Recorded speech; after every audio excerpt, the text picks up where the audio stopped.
Tipos de pecados. Los pecados han sido clasificados como menor y mayor. Con el tiempo, muchas definiciones se han dado instrucciones sobre qué es exactamente un pecado mayor. Una clasificación simple es que cualquier pecado el Islam ha ordenado al gobierno islámico que castigue y se clasifica como un pecado mayor.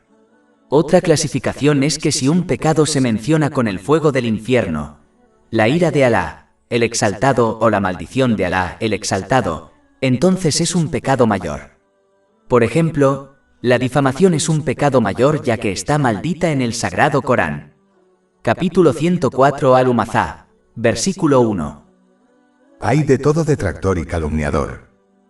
Algunos musulmanes creen que solo hay 7 pecados mayores que han sido mencionados en un hadith que se encuentra en Sahih Bukhari, número 2766, pero no se dan cuenta de que, aunque estos 7 son pecados mayores, no significa que sean solo 7. De hecho, hay otros hadices que mencionan otros pecados mayores como desobedecer a los padres. Este hadith se encuentra en Sahih Bukhari, número 6273. Los 7 pecados mayores declarados en el hadith citado anteriormente son politeísmo, magia, matar a un inocente, negociar con intereses financieros, usurpar la riqueza de huérfanos, huir del campo de batalla y acusar a una mujer inocente de fornicación. Es importante señalar que cuando uno persiste en pecados menores, estos se convierten en pecados mayores ante los ojos del Islam. Los pecados mayores solo se perdonan con un arrepentimiento sincero, mientras que los pecados menores se pueden borrar evitando los pecados mayores y realizando buenas obras. Capítulo 4 An-Nisa, versículo 31. Si evitas los pecados mayores que te están prohibidos, eliminaremos de ti los pecados menores. El arrepentimiento sincero incluye el arrepentimiento, la búsqueda del perdón de Dios, el Altísimo y de cualquiera que haya sido agraviado, hacer una promesa firme de no cometer nuevamente el mismo pecado o uno similar, y compensar cualquier derecho que haya sido violado con respecto a Dios, el Altísimo y la gente. Los musulmanes deben garantizar evitan todo tipo de pecados, independientemente de su tamaño, ya que una de las trampas del diablo es que inspira a los musulmanes a ignorar los pequeños pecados. Uno siempre debe recordar que las montañas están formadas por pequeñas piedras. En los siguientes capítulos abordaremos algunos de los pecados más importantes. Politeísmo. El primer y mayor pecado es asociar a otros con Alá, el exaltado. Esto ha sido confirmado por el santo profeta Muhammad. La paz y las bendiciones sean con él, en un hadith encontrado en Sahih Bukhari número 6273. El politeísmo puede clasificarse como mayor y menor. El tipo mayor es cuando uno adora a más de un dios. Si una persona muere en este estado, no será perdonada. Capítulo 4 An-Nisa, versículo 48. En verdad Dios no perdona la asociación con él. El tipo menor es cuando uno exhibe sus acciones. Esto ha sido confirmado en muchos hadices, como el que se encuentra en Sunan Ibn Majah, número 3989. El día del juicio aquellos que realizaron hechos a los que agraden a otros en lugar de a Dios, el Altísimo, se les ordenará que obtengan de ellos su recompensa, lo cual no será posible. Esto está confirmado en un hadith encontrado en Jami at-Tirmidhi, número 3154. Si el diablo no puede impedir que alguien realice buenas obras, intentará corromper su intención, destruyendo así su recompensa. Si no puede corromper su intención de una manera obvia, intenta corromperla a través de formas sutiles. Esto incluye cuando las personas muestran sutilmente sus buenas obras a los demás. A veces es tan sutil que la propia persona no es plenamente consciente de lo que está haciendo. Como obtener conocimiento y actuar en consecuencia es un deber de todos, según un hadith que se encuentra en Sunan Ibn Majah, número 224, afirmar la ignorancia no será aceptado por Alá, el exaltado, en el día del juicio. La ostentación sutil suele darse a través de las redes sociales y de la propia palabra. Por ejemplo, un musulmán puede informar a los demás de que está ayunando aunque nadie le haya preguntado directamente si está ayunando. Otro ejemplo es cuando uno recita públicamente el Sagrado Corán de memoria delante de otras personas, demostrando así que lo ha memorizado. Incluso criticarse a uno mismo en público puede considerarse una demostración de humildad ante los demás. Para concluir, la ostentación sutil destruye la recompensa del musulmán y debe evitarse para salvaguardar sus buenas acciones. Esto solo es posible aprendiendo y actuando según el conocimiento islámico, como por ejemplo cómo proteger la propia palabra. Magia negra. El siguiente gran pecado que practican con frecuencia ciertas comunidades es la brujería o magia negra. El Sagrado Corán relaciona la práctica de la brujería con la incredulidad. Capítulo 2, Al-Baqará, versículo 102. Pero ellos, es decir, los dos ángeles, no enseñan a nadie a menos que digan: somos una prueba, así que no descreéis practicando la magia. Algunos cometen este pecado creyendo que está prohibido solo cuando en realidad está relacionado con la incredulidad. El santo profeta Muhammad, la paz y las bendiciones sean con él, clasificó la brujería como uno de los pecados destructivos, lo que significa que, si uno no se arrepiente sinceramente, puede hacer que entre al infierno. Esto está confirmado en un hadith que se encuentra en Sahih Bukhari, número 2766. Es un pecado mayor y mortal, ya que quien lo practica cree que puede cambiar el decreto de Alá, el Altísimo. Es decir, puede rivalizar y desafiar el poder infinito de Alá, el Altísimo, lo que es una clara incredulidad. Por lo tanto, los musulmanes deben evitar este pecado mayor y mortal a toda costa. Descuidando la oración. El siguiente gran pecado es descuidar la oración obligatoria. En la actualidad esto se ha vuelto demasiado común. Muchos abandonan sus oraciones obligatorias por razones triviales, todas las cuales son indudablemente rechazadas. Si la obligación de la oración no ha sido eliminada para quien está participando en la batalla, ¿cómo se la puede eliminar a cualquier otra persona? Capítulo 4 An-Nisa, versículo 102.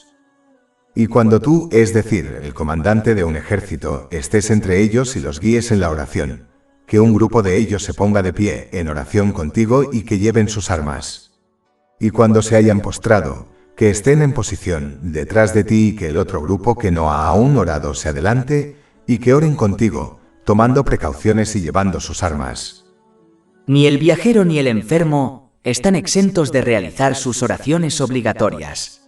Se le ha aconsejado al viajero que reduzca la cantidad de ciclos en algunas de las oraciones obligatorias para reducir la carga que les supone, pero no se le ha eximido de realizarlas. Capítulo 4 An-Nisa, versículo 101. Y cuando viajéis por el país, no tendréis ninguna culpa por acortar la oración. Se ha aconsejado a los enfermos que realicen la ablución seca si el contacto con el agua les hace daño.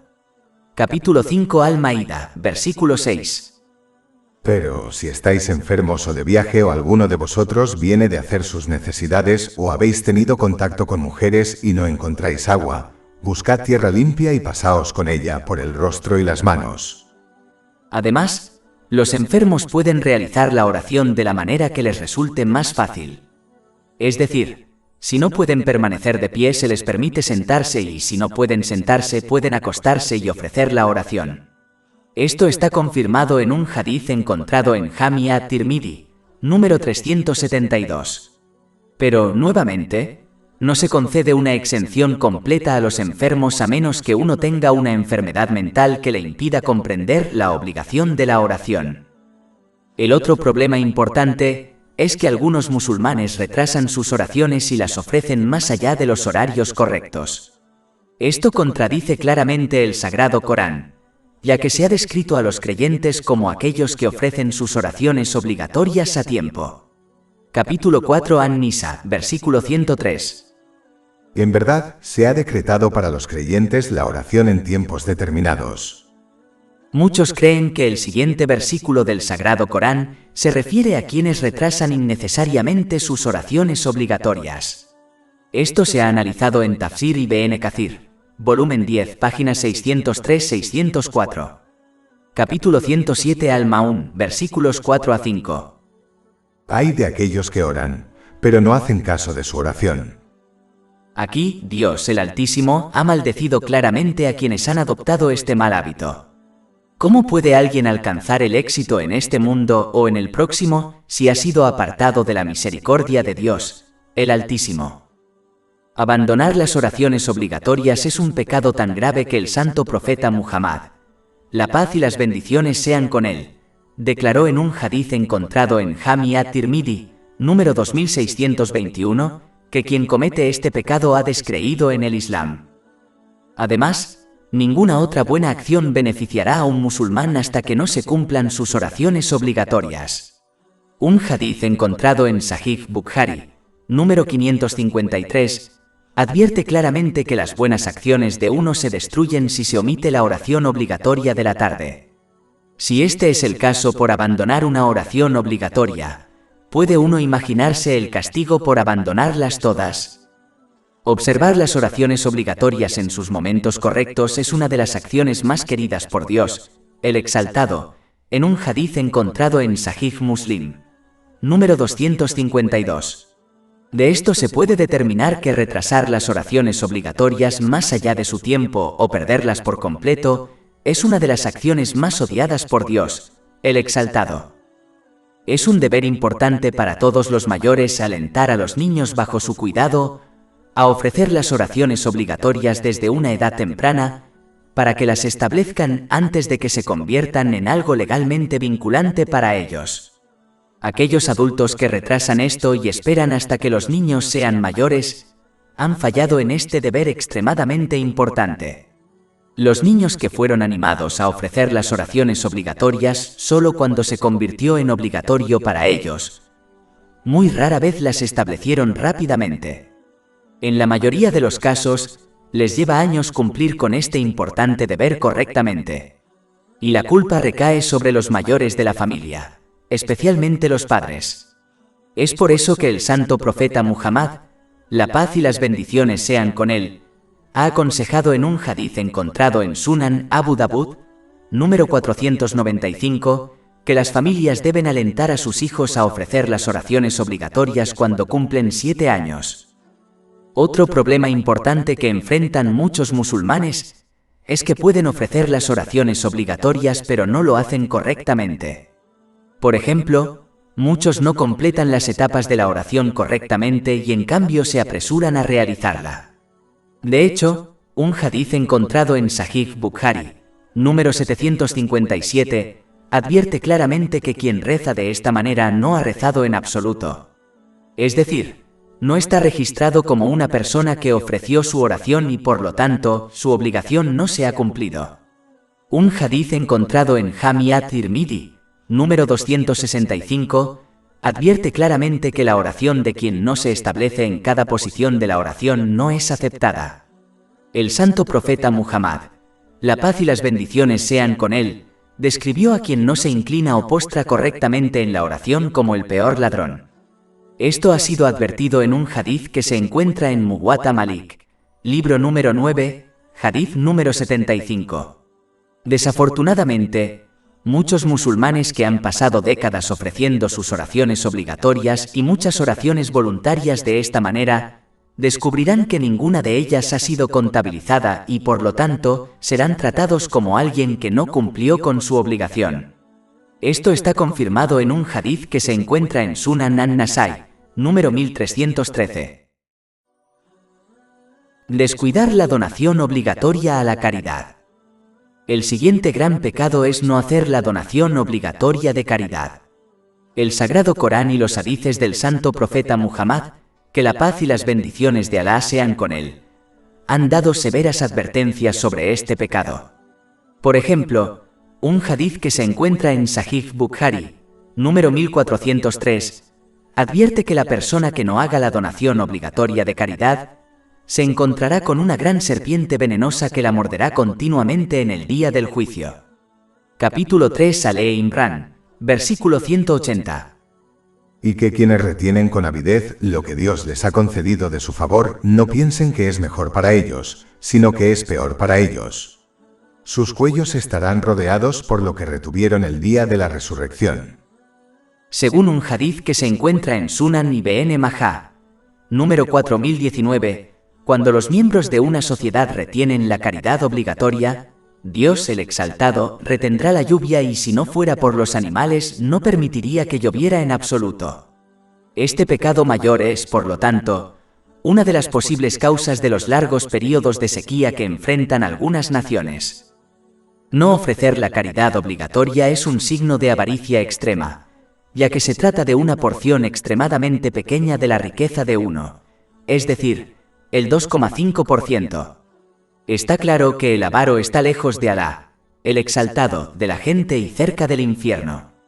Esto está confirmado en un hadith encontrado en Jami at-Tirmidhi, número 1961. Los musulmanes deben entender que donar la caridad obligatoria no solo los protege del castigo, sino que conduce a bendiciones en la vida de uno que superan con creces la riqueza que donaron. De hecho, el santo profeta Muhammad, la paz y las bendiciones sean con él, ha dejado claro en un hadith que se encuentra en Sahih Muslim, número 6592, que la caridad no disminuye la riqueza de uno. Esto significa que cuando uno dona, Alá, el Exaltado, lo compensa.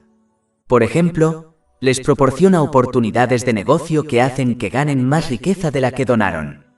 Esta devolución está confirmada en muchos lugares del Sagrado Corán. Por ejemplo, el capítulo 57 al Hadith, versículo 11. ¿Quién le prestaría a Dios un buen préstamo para que Él se lo multiplicara y tuviera una generosa recompensa?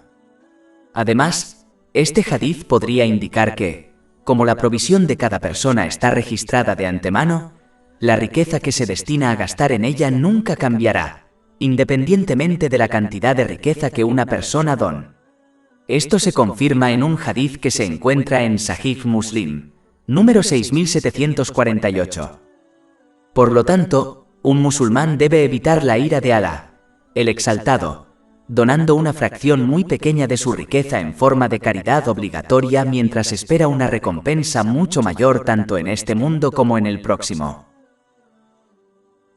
Descuidando el ayuno obligatorio. El siguiente gran pecado es no realizar un ayuno obligatorio sin una razón válida. De hecho, esto es tan grave que el santo profeta Muhammad, la paz y las bendiciones sean con él, advirtió en un hadith que se encuentra en Sunan Abu Dawud, número 2396, que si un musulmán no completa un ayuno obligatorio sin una razón religiosa válida, no podrá recuperarlo por completo incluso si ayuna todos los días de su vida entera. Una excusa válida incluye estar tan enfermo que si uno ayuna, empeorará. Capítulo 2 Al-Baqarah, versículo 184. El ayuno es un número limitado de días. Quien de vosotros esté enfermo o de viaje durante esos días, deberá recuperar un número igual de días. Y a quienes puedan ayunar, pero con dificultades, se les dará un rescate como sustituto alimentando a un pobre cada día. Y a quien se ofrezca voluntariamente, es decir, en exceso, será mejor para él. Pero ayunar es lo mejor para vosotros, si supierais. Descuidando la santa peregrinación. El siguiente gran pecado es lamentablemente muy común entre la gente hoy en día, es decir, no completar la peregrinación sagrada obligatoria cuando se puede hacerlo. Estas son las personas que están obligadas a realizarla y se encuentran en una situación en la que pueden retrasarla innecesariamente. Capítulo 3, Ale Imran, versículo 97. Y a Alá le corresponde a la gente una peregrinación a la casa, para quien sea capaz de encontrar un camino hacia ella. El santo profeta Muhammad, la paz y las bendiciones sean con él, ha dado una severa advertencia en un hadith encontrado en Jami at-Tirmidhi, número 812, que si un musulmán está en posición de realizar su sagrada peregrinación obligatoria y no lo hace, entonces podría morir como un no musulmán. Desafortunadamente, los musulmanes a menudo retrasan este importante deber con excusas pobres, sin comprender lo serio que es. Faltarle el respeto a los padres. El siguiente gran pecado es ser irrespetuoso con los padres. Ser amable con los padres es una característica ampliamente conocida entre los musulmanes, pero desafortunadamente muchos no cumplen con este importante deber. Alá, el Exaltado, ha colocado el ser amable con los padres junto a la adoración exclusiva a Él en muchos pasajes del Sagrado Corán, como en el capítulo 17 Al-Isra, versículo 23. Tu Señor ha ordenado que no adoréis sino a Él y que tratéis bien a vuestros padres. Si uno de ellos o ambos llegan a la vejez estando con vosotros, no les digáis ni siquiera, uf, ni los rechacéis sino dirigiéndoles una palabra amable. De hecho, este mismo versículo prohíbe a los musulmanes pronunciar una sola palabra para expresar su enojo hacia sus padres. En otro pasaje del Sagrado Corán, Alá, el Altísimo, ha combinado el agradecimiento hacia Él con el agradecimiento hacia los padres. Capítulo 31 Luqman, versículo 14. Sed agradecidos a mí y a vuestros padres. Aunque hay innumerables hadices que ordenan tratar a los padres con amabilidad, un solo hadith que se encuentra en Sunan Ibn Majah, número 3662, es suficiente para entender su importancia. El santo profeta Muhammad, la paz y las bendiciones sean con él, respondió a alguien que cuestionó cuáles son los derechos de los padres al declarar que son el paraíso o el infierno de un niño. Es decir, si uno trata a sus padres con amabilidad por la causa de Alá, el Exaltado puede ser admitido en el paraíso por ello. Pero aquellos que maltratan a sus padres pueden ser arrojados al infierno por ello. Aunque obedecer a los padres, siempre que no implique desobedecer a Dios, el Altísimo, es muy difícil, especialmente en la época actual. Los musulmanes deben tratar de ser pacientes y no discutir con sus padres. Si un musulmán no está de acuerdo con ellos, puede y debe mantener el respeto por ellos en todo momento. Usura, interés financiero. El interés financiero denota la cantidad que un prestamista recibe de un prestatario a una tasa de interés fija.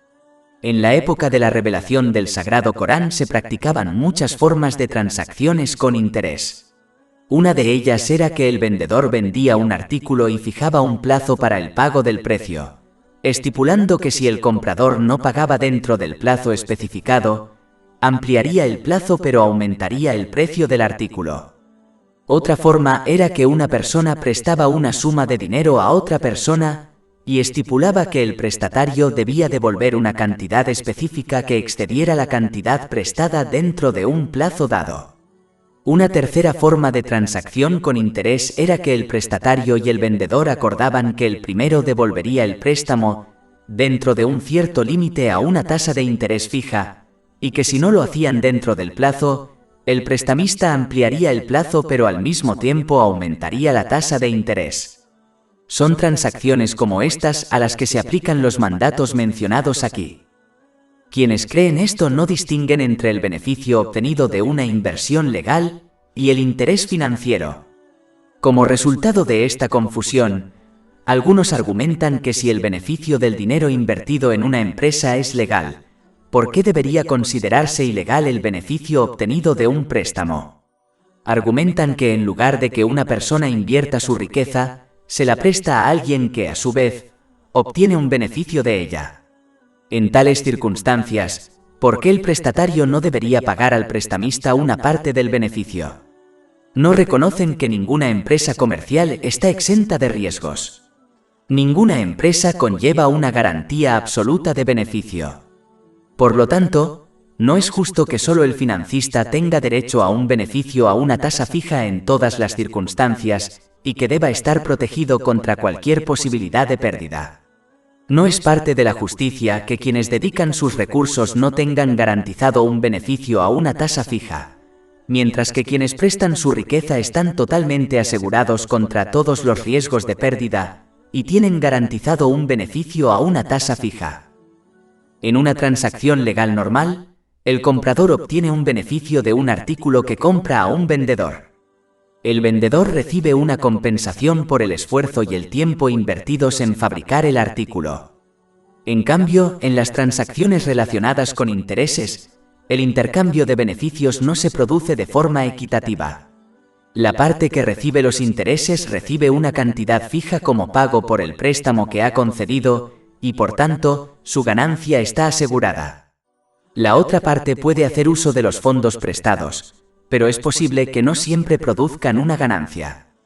Si esa persona gasta los fondos prestados en una necesidad, no obtendrá ninguna ganancia. Incluso si los fondos se invierten, existe la posibilidad de obtener una ganancia o de sufrir una pérdida. Por tanto, una transacción relacionada con intereses causa una pérdida por un lado y una ganancia por el otro, o una ganancia segura y fija por un lado y una ganancia incierta por el otro. Por tanto, el comercio legal no es igual al interés financiero.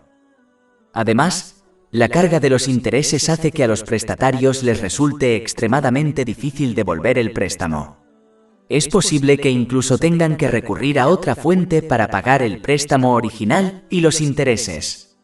Debido a la forma en que funcionan los intereses, la suma pendiente de pago a menudo permanece incluso después de haber pagado el préstamo. Esta presión financiera puede impedir que las personas obtengan las necesidades básicas para su vida y la de sus familias. Este estrés puede provocar muchos problemas físicos y mentales. En última instancia, en este tipo de sistemas solo los ricos se vuelven más ricos, mientras que los pobres se vuelven más pobres.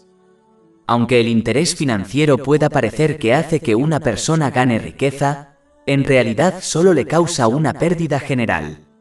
Esta pérdida puede tomar muchas formas. Por ejemplo, puede llevarles a perder negocios buenos y lícitos que podrían haber obtenido si se abstuvieran de tratar con intereses financieros. Alá, el exaltado puede hacer que utilicen su riqueza de maneras que no les agradan. Por ejemplo, pueden sufrir dolencias físicas que les hagan gastar su preciosa riqueza ilícita, dejando de utilizarla de maneras que les agraden. La pérdida general también tiene un aspecto espiritual. Cuanto más tratan con intereses financieros, mayor se vuelve su codicia. Su codicia por las cosas mundanas nunca se satisface, lo que por definición los hace pobres incluso si poseen mucha riqueza. Estas personas irán de un problema mundano a otro a lo largo del día sin lograr la satisfacción, ya que han perdido la gracia que acompaña a los negocios y la riqueza lícitos. Esto puede incluso empujarlos a ganar más riqueza ilícita a través del interés financiero y otros medios. La pérdida en el más allá es más obvia. Se quedarán con las manos vacías en el día del juicio, ya que Alá, el Altísimo, no acepta ninguna buena acción que tenga su origen en lo ilícito, como dar caridad con riquezas ilícitas. No hace falta ser un erudito para determinar dónde es probable que termine esta persona en el día del juicio. Existe una enorme diferencia entre las transacciones comerciales lícitas y las transacciones basadas en intereses. Las primeras desempeñan un papel beneficioso para la sociedad, mientras que las segundas conducen a su decadencia. Por su propia naturaleza, el interés genera codicia, egoísmo, apatía y crueldad hacia los demás. Conduce a la adoración de la riqueza y destruye la compasión y la unidad con los demás. Por lo tanto, puede arruinar la sociedad tanto desde un punto de vista económico como moral. La caridad, por otra parte, es el resultado de la generosidad y la compasión. Debido a la cooperación mutua y la buena voluntad, la sociedad se desarrollará positivamente, lo que a su vez beneficiará a todos. Es obvio que si existe una sociedad cuyos individuos son egoístas en sus relaciones mutuas, en la que los intereses de los ricos se oponen directamente a los intereses de la gente común, esa sociedad no descansa sobre cimientos estables. En una sociedad así, en lugar de amor y compasión, es inevitable que crezcan rencor y amargura mutuos. En conclusión, cuando las personas satisfacen sus propias necesidades y las de sus dependientes, y luego gastan su riqueza excedente en formas caritativas o participan en negocios comerciales mutuamente lícitos, entonces el comercio, la industria y la agricultura en esa sociedad mejorarán. El nivel de vida dentro de la sociedad aumentará y la producción será mucho mayor que en sociedades donde la actividad económica está restringida por el interés financiero. Rompiendo lazos de parentesco. El siguiente gran pecado es cortar los lazos con los parientes. Se trata de un asunto muy serio cuyas consecuencias, por desgracia, muchos desconocen. Un único hadith que se encuentra en Sahih Muslim, el número 6519, indica su gravedad. Dios, el exaltado, cortará su conexión de misericordia con aquel que corte los lazos con sus parientes por razones mundanas. Se observa a menudo, especialmente entre la comunidad asiática, que por cuestiones mundanas insignificantes un musulmán corta los lazos con un pariente a pesar de que éste lo trató bien durante años. Solo después de que el pariente muere el musulmán muestra arrepentimiento, a pesar de que ya es demasiado tarde. Esta es una mentalidad ignorante y debe cambiar. ¿Cómo puede uno esperar obtener éxito en este mundo o en el próximo si Dios, el exaltado, corta su misericordia con él? De hecho, el santo profeta Muhammad, la paz y las bendiciones sean con él, advirtió claramente en un hadiz encontrado en Sahih Bukhari, número 5984, que quien corta los lazos con sus familiares por asuntos mundanos no entrará al paraíso. Además, la ruptura de los lazos de parentesco es una característica que Alá, el exaltado, ha maldecido en el Sagrado Corán. Una persona que es maldecida de esta manera solo enfrentará una dificultad tras otra hasta que abandone este mundo para enfrentar más dificultades. Capítulo 47 Muhammad, versículos 22 a 23. ¿Acaso si os apartáis corromperéis la tierra y romperéis vuestros lazos? Quienes así lo hagan, son los que Alá ha maldecido. Incluso si uno es un musulmán pecador, un pariente no debe cortar los lazos con él. En lugar de eso, debe aconsejarle persistentemente que abandone su desobediencia a Dios, el exaltado, y de ninguna manera ayudarlo en su mal comportamiento. Solo cuando uno se siente amenazado por el mal comportamiento de su pariente, debe evitarlo a toda costa. Capítulo 4 An-Nisa, versículo 1. Y temed a Alá, por quien os preguntáis unos a otros y a las matrices. Orgullo. El siguiente gran pecado es el orgullo. En un hadith que se encuentra en Sahih Muslim, número 265, el santo profeta Muhammad, la paz y las bendiciones sean con él, advirtió que una persona que posee incluso un átomo de orgullo en su corazón no entrará al paraíso. Aclaró que el orgullo es cuando una persona rechaza la verdad y menosprecia a los demás. Ninguna cantidad de buenas acciones beneficiará a alguien que posee orgullo. Esto es bastante obvio cuando uno observa al diablo y cómo sus incontables años de adoración no lo beneficiaron cuando se volvió orgulloso. De hecho, el siguiente versículo claramente conecta el orgullo con la incredulidad, por lo que un musulmán debe evitar esta característica malvada a toda costa. Capítulo 2 Al-Baqarah, versículo 34. Y cuando dijimos a los ángeles, prosternaos ante Adán, se prosternaron excepto a Iblis. Este se negó, se ensoberbeció y se contó entre los incrédulos. El orgulloso es aquel que rechaza la verdad cuando se le presenta simplemente porque no proviene de él y porque desafía sus deseos y mentalidad. La persona orgullosa también cree que es superior a los demás, aunque no es consciente de su propio fin último y del fin último de los demás. Esto es pura ignorancia.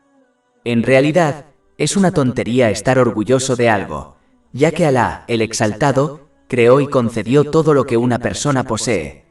Incluso las buenas acciones que realiza se deben únicamente a la inspiración, el conocimiento y la fuerza que Dios le ha otorgado.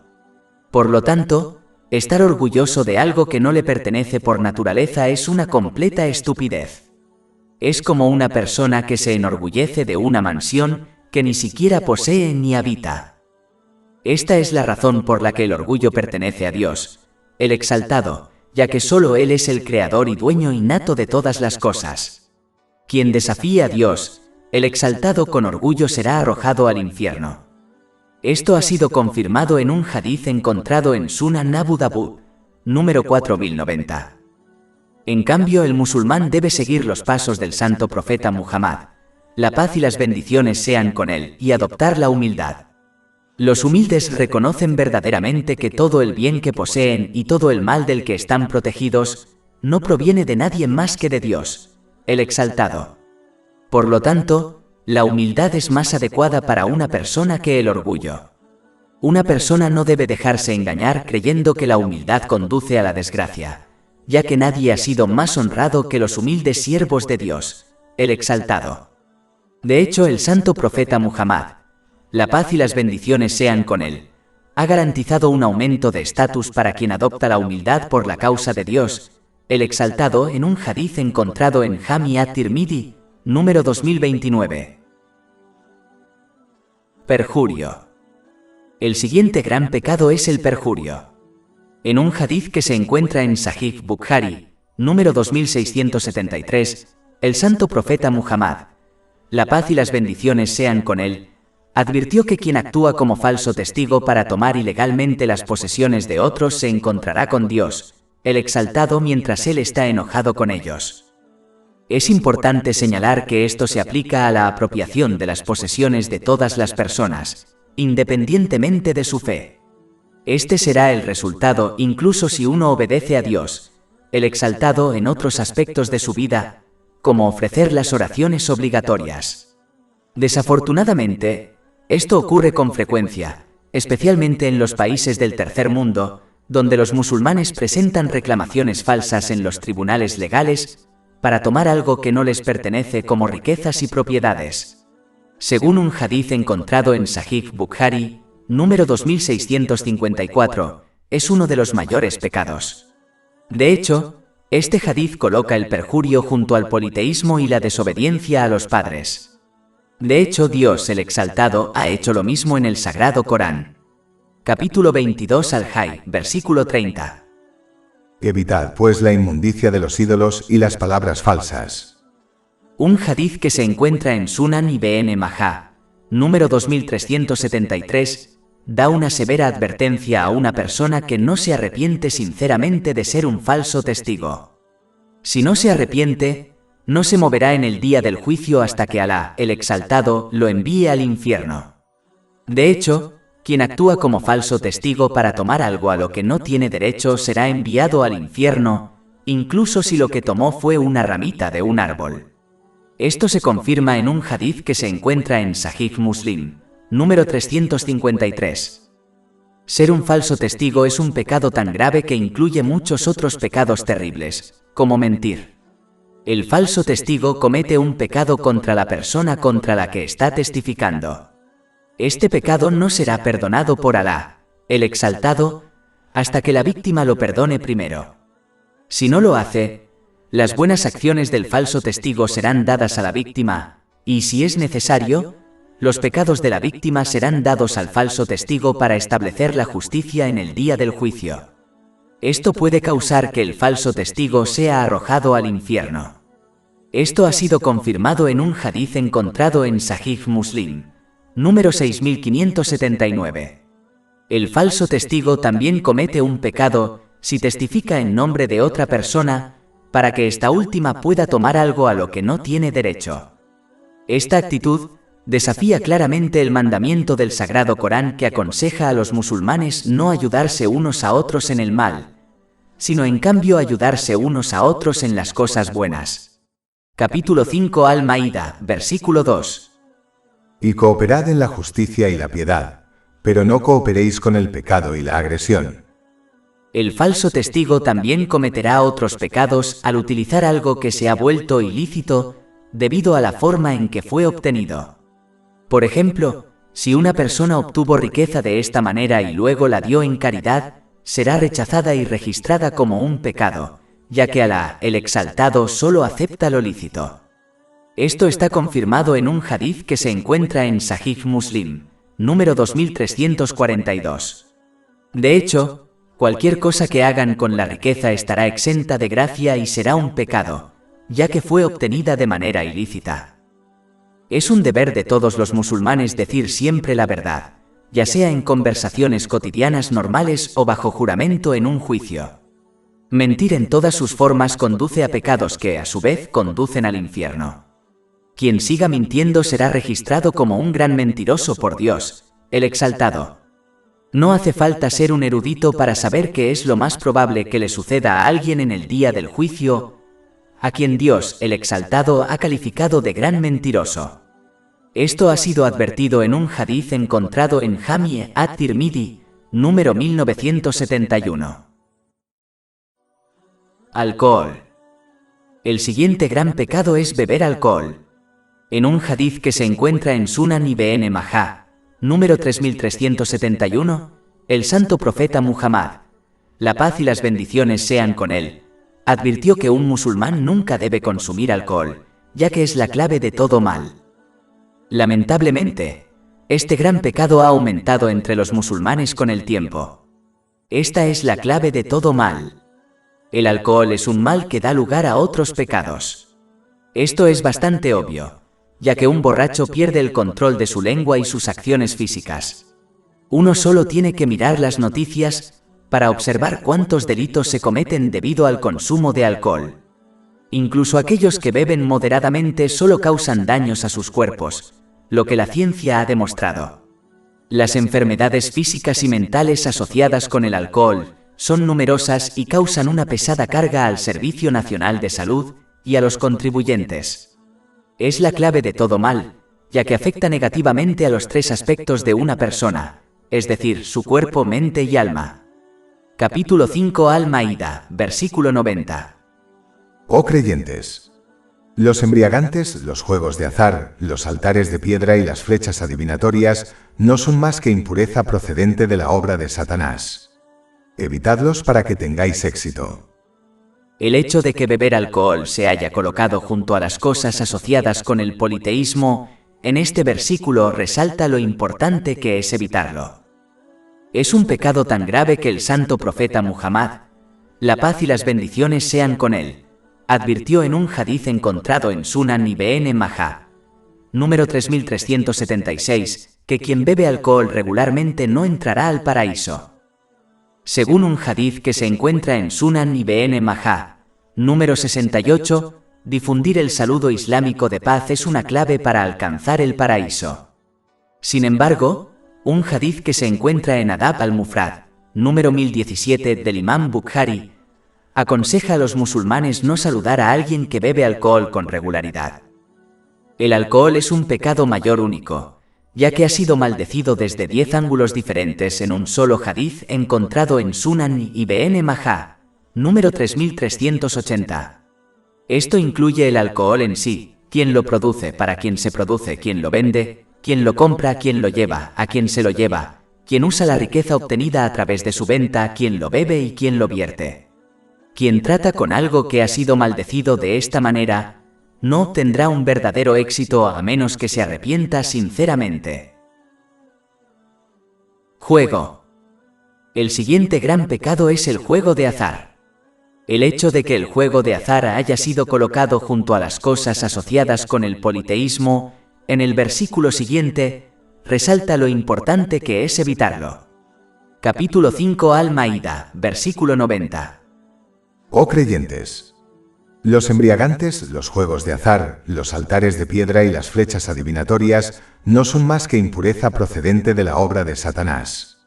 Evitadlos para que tengáis éxito.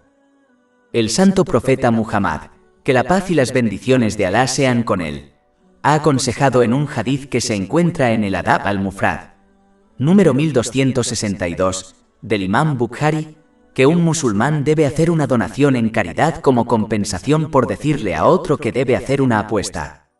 Si hablar de hacer una apuesta tiene una penalidad, ¿puede uno imaginarse la gravedad de jugar realmente? El juego no solo destruye a la persona, sino también a quienes la rodean, como su familia. Está asociado con muchos otros pecados y condiciones, como el alcoholismo y la depresión. Una persona puede ganar cierta riqueza mediante el juego, pero a largo plazo solo será un perdedor. Opresión. El siguiente gran pecado es la injusticia y la opresión. En un hadith que se encuentra en Sahih Bukhari, número 2447, el santo profeta Muhammad, la paz y las bendiciones sean con él, advirtió que la opresión se convertirá en oscuridad en el día del juicio. Es fundamental evitar esto, ya que quienes se encuentran sumidos en la oscuridad difícilmente encontrarán el camino al paraíso. Solo quienes reciban una luz que los guíe podrán hacerlo con éxito. La opresión puede tomar muchas formas. El primer tipo es cuando uno no cumple con los mandamientos de Alá, el Exaltado, y se abstiene de sus prohibiciones. aunque esto no tiene efecto sobre el estado infinito de Alá, el Exaltado, hará que la persona se sumerja en la oscuridad en ambos mundos. Según un hadith encontrado en Sunan Ibn Majah, número 4244, siempre que una persona comete un pecado, se graba una mancha negra en su corazón espiritual. Cuanto más peca, más se envuelve su corazón en la oscuridad. Esto le impedirá aceptar y seguir la verdadera guía en este mundo, lo que finalmente lo llevará a la oscuridad en el próximo mundo. Capítulo 83 Al-Mutafifin, versículo 14. No. Más bien, la mancha ha cubierto sus corazones de lo que se ganaban. El siguiente tipo de opresión es cuando uno se oprime a sí mismo al no cumplir con la confianza que le ha sido otorgada por Dios, el Exaltado, en forma de su cuerpo y otras bendiciones mundanas que posee, la mayor de las cuales es la fe. Esta debe ser protegida y fortalecida mediante la adquisición y la acción del conocimiento islámico. Las otras bendiciones que uno posee deben ser utilizadas de manera que agraden a Dios, el Exaltado. El último tipo de opresión es cuando uno maltrata a otros. Alá, el Exaltado, no perdonará estos pecados hasta que la víctima del opresor los perdone primero. Como la gente no es tan misericordiosa, es poco probable que esto suceda. Entonces se establecerá la justicia en el día del juicio, donde las buenas acciones del opresor serán dadas a su víctima, y si es necesario, los pecados de la víctima serán dados al opresor. Esto puede llevar a que el opresor sea arrojado al infierno. Esto ha sido advertido en un hadith encontrado en Sahih Muslim, número 6579. Por lo tanto, uno debe tratar a los demás como desea ser tratado por la gente. Un musulmán debe evitar todas las formas de opresión si desea una luz guía en este mundo y en el próximo. Uso de cosas ilegales. El siguiente gran pecado es el uso de lo ilícito. Esto es cuando alguien utiliza algo que es ilícito. Esto incluye el uso de riquezas ilícitas, el uso de artículos que son ilícitos y el consumo de alimentos ilícitos. Es importante señalar que las cosas específicas que han sido etiquetadas como ilícitas por el Islam, como el alcohol, no son las únicas cosas que son ilícitas. De hecho, incluso las cosas lícitas pueden volverse ilícitas si se han obtenido a través de cosas ilícitas. Por ejemplo, un alimento lícito puede volverse ilícito si se compra con riquezas ilícitas. Por lo tanto, es importante que los musulmanes se aseguren de comerciar solo con cosas lícitas, ya que solo se necesita un elemento ilícito para arruinar a alguien. De hecho, el santo profeta Muhammad, la paz y las bendiciones sean con él, advirtió una vez en un hadith que se encuentra en Sahih Muslim, número 2346, que quien utilice lo ilícito verá rechazadas todas sus súplicas. Si sus súplicas son rechazadas por Alá, el Exaltado, puede uno esperar que alguna de sus buenas obras sea aceptada. De hecho, esto ha sido respondido en otro hadith que se encuentra en Sahih Bukhari, número 1410. El santo profeta Muhammad, la paz y las bendiciones sean con él, advirtió claramente que Alá, el Exaltado, solo acepta lo lícito. Por lo tanto, cualquier acción que tenga una base ilícita, como realizar la sagrada peregrinación con riquezas ilícitas, será rechazada. De hecho, el santo profeta Muhammad, que la paz y las bendiciones de Alá sean con él, advirtió en un hadith que se encuentra en Sahih Bukhari, número 3118, que este tipo de personas serán enviadas al infierno en el día del juicio. Capítulo 2 Al-Baqarah, versículo 188. Y no consumáis injustamente las riquezas de vuestros hermanos, ni las enviéis a los gobernantes para que os ayuden a consumir en pecado una parte de las riquezas del pueblo, sabiendo que eso es ilícito. Mintiendo. El siguiente pecado mayor es probablemente el más común y es mentir persistentemente. Desafortunadamente, mentir es un pecado demasiado común en la sociedad actual. A pesar de que el santo profeta Muhammad, la paz y las bendiciones sean con él, calificó específicamente este pecado como un aspecto de la hipocresía. Esto ha sido confirmado en un hadith encontrado en Sahih Bukhari, número 2459. Mentir es inaceptable, ya sea una mentira pequeña o cuando uno miente como broma. De hecho, quien miente para hacer reír a la gente, es decir, su objetivo no es engañar a alguien, ha sido maldecido 3 veces en un hadith encontrado en Jami at-Tirmidhi, número 2315. Si mentir mientras se bromea está maldito, ¿puede uno imaginar la gravedad de mentir mientras se intenta engañar a los demás? Otro tipo de mentira popular que la gente suele decir creyendo que no es pecado, es cuando mienten a los niños. Esto es, sin duda, un pecado según los hadices, como el que se encuentra en Sunan Abu Dawud, número 4991. Es una tontería mentirles a los niños, ya que solo adoptarán este hábito pecaminoso del mayor que les miente. Comportarse de esta manera muestra a los niños que mentir es aceptable cuando no está de acuerdo con las enseñanzas del Islam. Todos los musulmanes desean la compañía de los ángeles, pero cuando una persona miente se ve privada de su compañía. De hecho, el hedor que sale de la boca del mentiroso hace que los ángeles se alejen 1 milla de él. Esto está confirmado en un hadith encontrado en Jami at-Tirmidhi, número 1972. Solo en casos muy raros y extremos es aceptable mentir, por ejemplo, para proteger la vida de una persona inocente. Por lo tanto, los musulmanes deben evitar todas las formas de mentira, independientemente de con quién estén conversando. Soborno. El siguiente gran pecado es el soborno. En un hadith encontrado en Jami at-Tirmidhi, número 1337, el santo profeta Muhammad, la paz y las bendiciones sean con él, advirtió que tanto el que ofrece sobornos como el que los acepta están malditos. Una maldición implica la eliminación de la misericordia de Dios, el Altísimo. Cuando esto ocurre, no es posible alcanzar un éxito duradero, tanto en los asuntos mundanos como en los religiosos. Cualquier éxito mundano que se obtenga, como la riqueza mediante un soborno, se convertirá en una fuente de grandes dificultades y castigos en ambos mundos, a menos que uno se arrepienta sinceramente. Además, sin la misericordia de Alá, el Exaltado, los 3 aspectos de la fe no son posibles de cumplir correctamente, a saber, cumplir los mandamientos de Alá, el Exaltado, abstenerse de sus prohibiciones y enfrentar el destino con paciencia. Lamentablemente, en la actualidad, el mayor pecado del soborno se ha vuelto muy común en todas partes del mundo.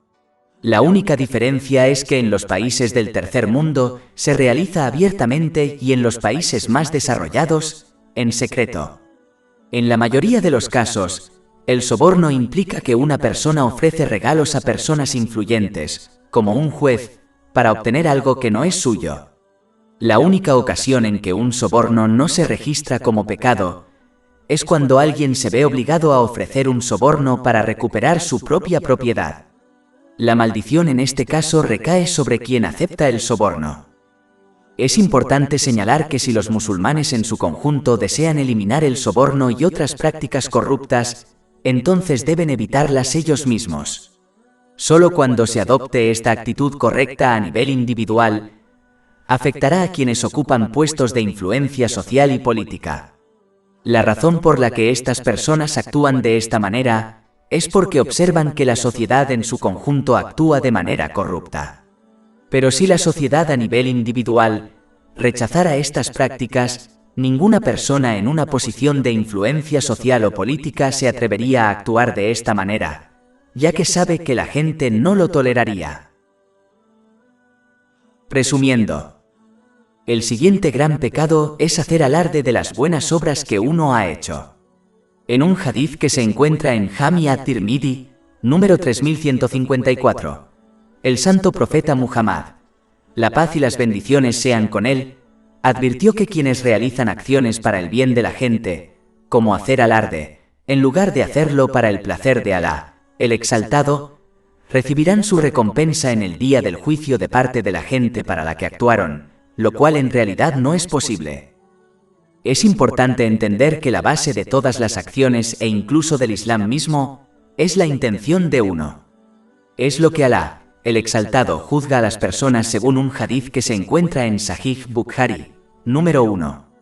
Un musulmán debe asegurarse de realizar todas las acciones religiosas y mundanas útiles por la causa de Alá, el Exaltado, para que obtenga su recompensa en ambos mundos.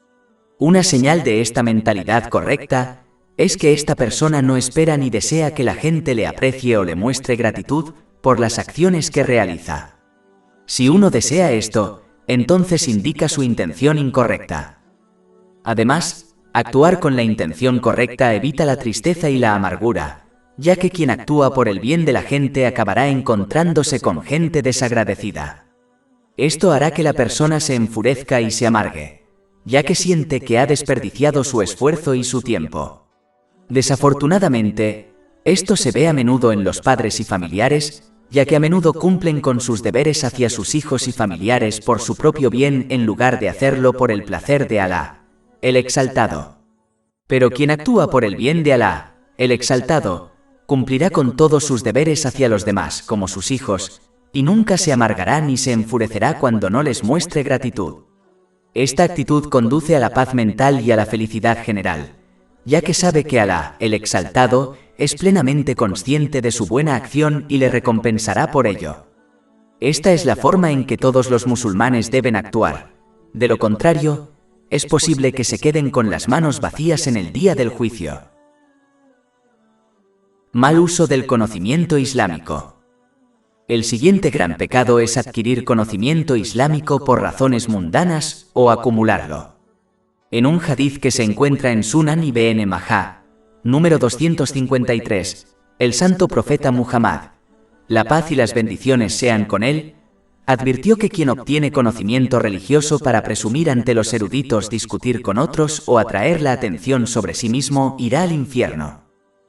Aunque la base de todo bien, tanto en los asuntos mundanos como en los religiosos, es el conocimiento, los musulmanes deben comprender que el conocimiento solo les beneficiará si primero corrigen sus intenciones, es decir, si se esfuerzan por obtener el conocimiento y actuar en consecuencia para complacer a Dios, el Altísimo. Todas las demás razones solo conducirán a la pérdida de la recompensa e incluso al castigo si un musulmán no se arrepiente sinceramente. En realidad, el conocimiento es como el agua de lluvia que cae sobre distintos tipos de árboles. Algunos árboles crecen gracias a esta agua para beneficiar a otros, como los árboles frutales, mientras que otros árboles crecen gracias a esta agua y se convierten en una molestia para los demás. Aunque el agua de lluvia es la misma en ambos casos, el resultado es muy diferente.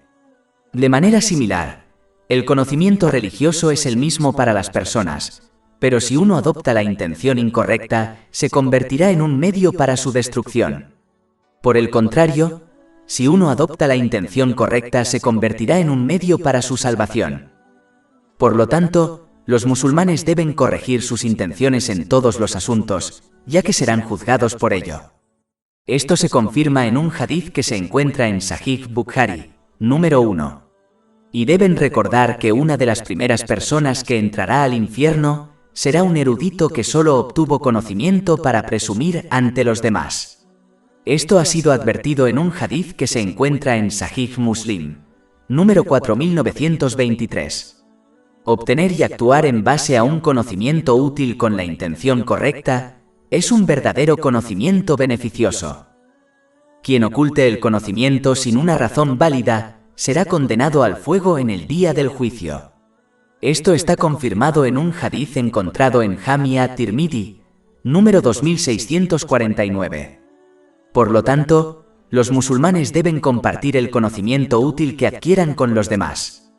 Es simplemente una tontería no hacerlo, ya que esta es una de las acciones justas que beneficiarán a un musulmán incluso después de que muera.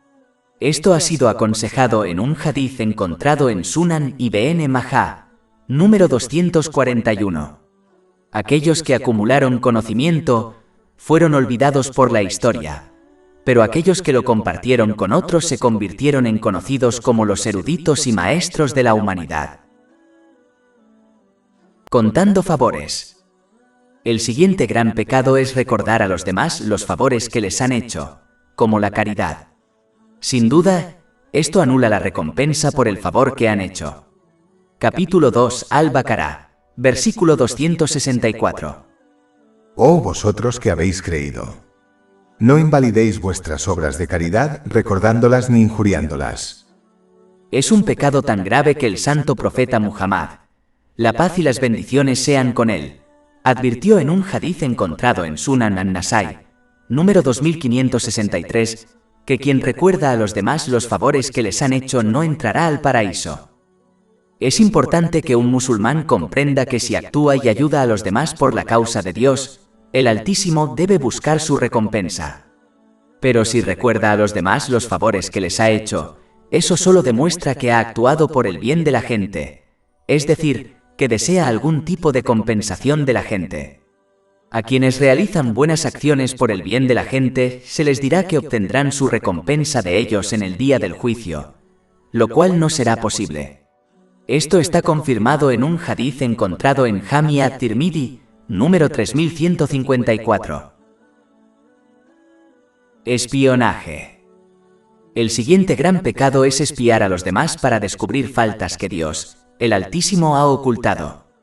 Capítulo 49 Al-Hujurat, versículo 12. Y no espíes.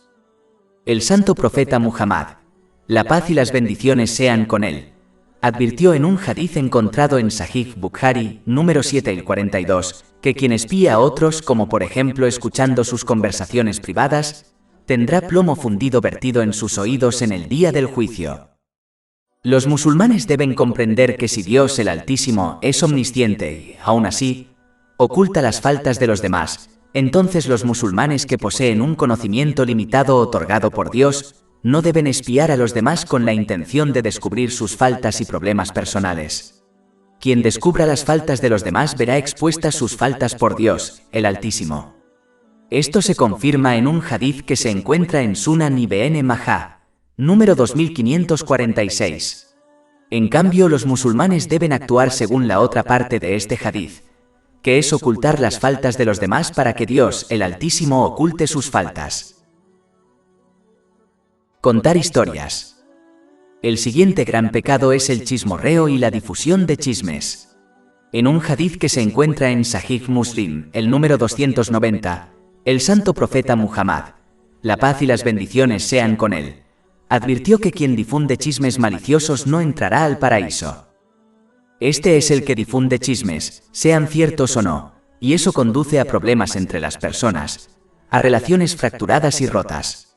Esta es una característica malvada, y quienes se comportan de esa manera son, de hecho, demonios humanos, ya que esta mentalidad no pertenece a nadie menos que al diablo. Él siempre se esfuerza por causar separación entre las personas. Alá, el Exaltado, ha maldecido a este tipo de personas en el Sagrado Corán. Capítulo 104 Al-Humazah, versículo 1. Hay de todo escarnecedor y burlador. ¿Cómo se puede esperar que Dios, el Altísimo, arregle sus problemas y los bendiga si esta maldición los rodea? El único momento en que se aceptan los chismes es cuando se advierte a los demás de un peligro. Es un deber del musulmán no prestar atención a los chismosos, ya que son personas malvadas en las que no se debe confiar ni creer. Capítulo 49 Al-Hujurat, versículo 6. Oh creyentes, si se os presenta un desobediente con una noticia, investigad, no sea que dañéis a un pueblo por ignorancia. El musulmán debe prohibirle al chismoso que continúe con esta característica malvada y exhortarlo a que se arrepienta sinceramente. Como se ordena en el Sagrado Corán, el musulmán no debe albergar mala voluntad contra la persona que supuestamente dijo algo malo sobre él. Capítulo 49 Al-Hujurat, versículo 12. Oh creyentes, evitad las suposiciones negativas. En verdad, algunas suposiciones son pecado.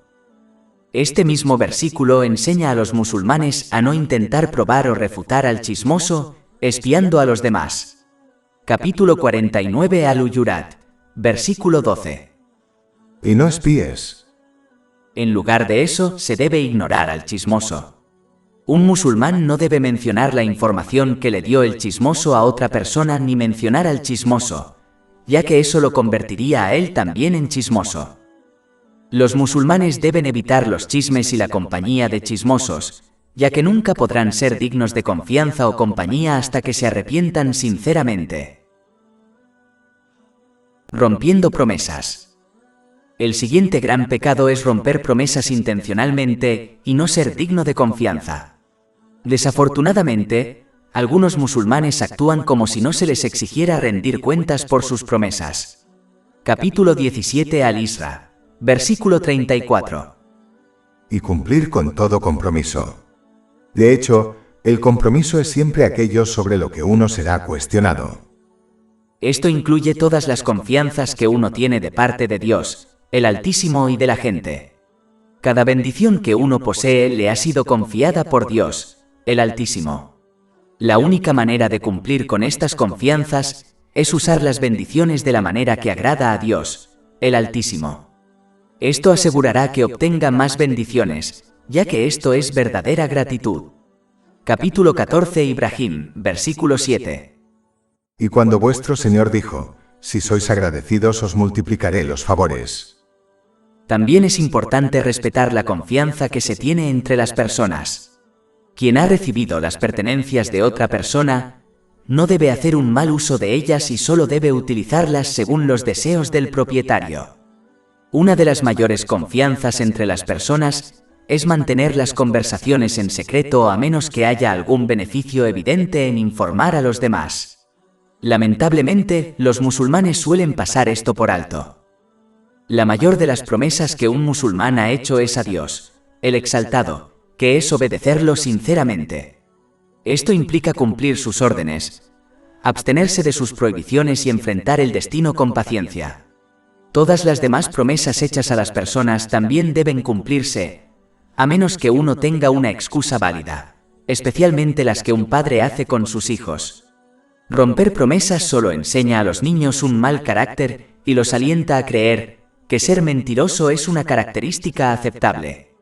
En un hadiz encontrado en Sahih Bukhari, número 2227, Dios el Exaltado declara que Él estará en contra de quien haga una promesa en su nombre y luego la rompa sin una excusa válida. ¿Cómo puede tener éxito aquel que tiene a Dios, el Exaltado, en su contra en el día del juicio? Duelo descontrolado. El siguiente gran pecado es cuando uno se lamenta en voz alta, se rasga la ropa y hace cosas similares en momentos de dificultad, como la muerte de un ser querido.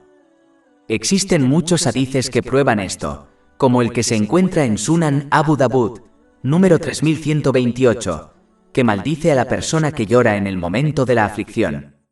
Desafortunadamente, algunas comunidades musulmanas creen que no han demostrado su amor por el difunto y sus familiares hasta que lloran por ellos públicamente. De hecho, esto es un doble pecado, ya que lloran en un momento de aflicción, lo cual es un pecado mayor, pero también lo hacen para presumir ante los demás, lo cual es otro pecado. Lamentablemente, algunos creen que no está permitido llorar en momentos difíciles, como cuando se pierde a un ser querido. Esto es incorrecto, ya que el santo profeta Muhammad, que la paz y las bendiciones de Alá sean con él, lloró en muchas ocasiones cuando alguien fallecía. Por ejemplo, lloró cuando falleció su hijo Ibrahim, que Dios esté complacido con él. Esto se confirma en un hadith que se encuentra en Sunan Abu Dawud, número 3126. De hecho, llorar por la muerte de alguien es una señal de misericordia que Dios el Exaltado ha puesto en los corazones de sus siervos. Y solo aquellos que muestran misericordia hacia los demás recibirán misericordia de Dios, el Exaltado. Esto ha sido aconsejado en un hadith encontrado en Sahih Bukhari, número 1284. Este mismo hadith menciona claramente que el santo profeta Muhammad, la paz y las bendiciones sean con él, lloró por su nieto que falleció. Un hadith encontrado en Sahih Muslim, número 2137, advierte que una persona no será castigada por llorar la muerte de alguien o el dolor que siente en su corazón, pero sí puede enfrentar un castigo si pronuncia palabras que muestren su impaciencia con la elección de su pareja. Dios el Exaltado. Está claro que sentir pena en el corazón o derramar lágrimas no está prohibido en el Islam. Lo que sí está prohibido es lamentarse, mostrar la impaciencia con palabras o acciones, como rasgarse la ropa o afeitarse la cabeza en señal de pena. Son advertencias severas contra quienes actúan de esta manera. Por lo tanto, uno debe evitar estas acciones a toda costa. No solo una persona puede enfrentarse a un castigo por actuar de esta manera, sino que si el fallecido deseaba y ordenaba a otros que actuaran de esta manera, cuando falleciera, también ellos serán considerados responsables. Pero si el fallecido no deseaba esto, entonces está libre de toda responsabilidad. Esto está confirmado en un hadiz encontrado en Jami at-Tirmidhi, número 1006. Es de sentido común entender que Dios, el Exaltado, no castigaría a alguien por las acciones de otro cuando éste no le aconsejó que actuara de esa manera. Capítulo 35 Fatir, versículo 18. Y nadie que lleve cargas llevará la carga de otro. Perjudicando a los vecinos. El siguiente gran pecado es dañar injustamente al prójimo. En un hadiz que se encuentra en Sahih Bukhari, número 6.014, el santo profeta Muhammad, la paz y las bendiciones sean con él, advirtió que se le animaba a tratar a los vecinos con amabilidad hasta tal punto que pensaba que un vecino se convertiría en heredero de cada musulmán. Lamentablemente, este deber se descuida a menudo, a pesar de que tratar con amabilidad a los vecinos es un aspecto importante del Islam. En primer lugar, es importante señalar que el vecino de una persona en el Islam incluye a todas aquellas personas que viven dentro de las 40 casas, en cada dirección hacia la casa de un musulmán. Esto está confirmado en el Adab al-Mufrad, número 109 del Imam Bukhari. El santo profeta Muhammad, la paz y las bendiciones sean con él, relacionó una vez la creencia en Alá el Exaltado y el día del juicio con el trato amable al prójimo en un hadiz que se encuentra en Sahih Muslim, número 174. Este hadiz por sí solo es suficiente para indicar la seriedad de tratar a los vecinos con amabilidad. Un hadiz que se encuentra en Adab al-Mufrad del Imam Bukhari, número 119, advierte que una mujer que cumpliera con sus deberes obligatorios y ofreciera mucho culto voluntario iría al infierno porque maltratara a sus vecinos con su habla. Si este es el caso de quien daña a su vecino con palabras, ¿puede uno imaginar la gravedad de dañar físicamente a su vecino? Un musulmán debe ser paciente cuando su vecino lo maltrata. De hecho, un musulmán debe tratarlo con amabilidad en casos como este. Pagar bien con bien no es difícil. Un buen vecino es aquel que paga mal con bien. Un musulmán debe respetar el espacio privado de la propiedad de su vecino, pero al mismo tiempo saludarlo y ofrecerle ayuda sin ser demasiado intrusivo. Se lo debe apoyar con todos los medios que estén a su alcance, como apoyo financiero o emocional. Un musulmán debe siempre ocultar las faltas de sus vecinos. Quien oculte las faltas de los demás verá sus faltas ocultas por Dios, el Exaltado. Y quien exponga las faltas de los demás, Dios, el Exaltado, expondrá sus faltas y los deshonrará públicamente. Esto está confirmado en un hadiz encontrado en Sunan Abu Dawud, número 4880. Perdiendo la esperanza en Alá, el Exaltado. El siguiente gran pecado es perder la esperanza en la infinita misericordia de Dios, el Altísimo. Capítulo 12 Yusuf, versículo 87. En verdad, nadie desespera del alivio de Dios excepto los incrédulos.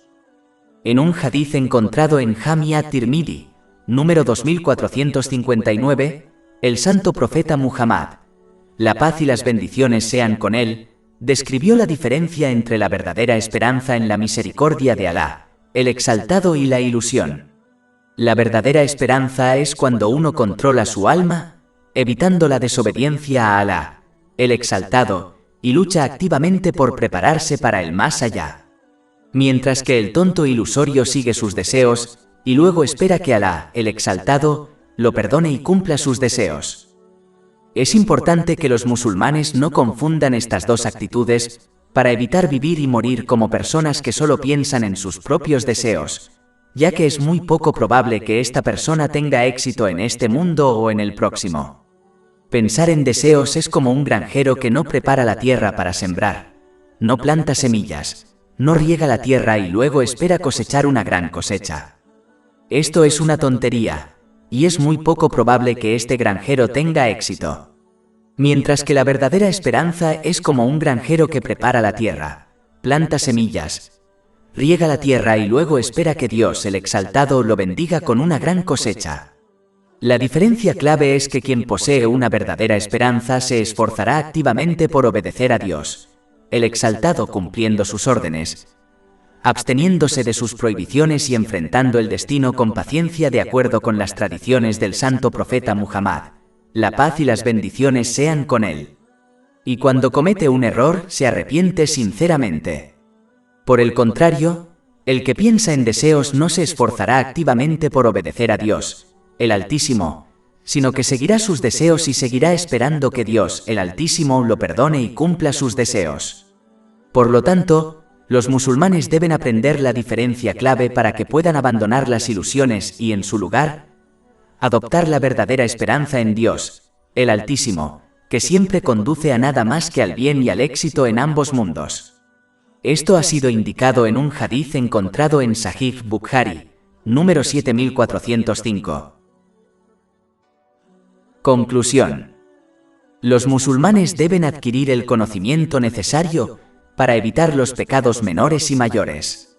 También deben arrepentirse de todos los pecados, mayores y menores, y esforzarse por evitarlos en el futuro a toda costa mientras esperan la misericordia y el perdón de Dios, el Exaltado.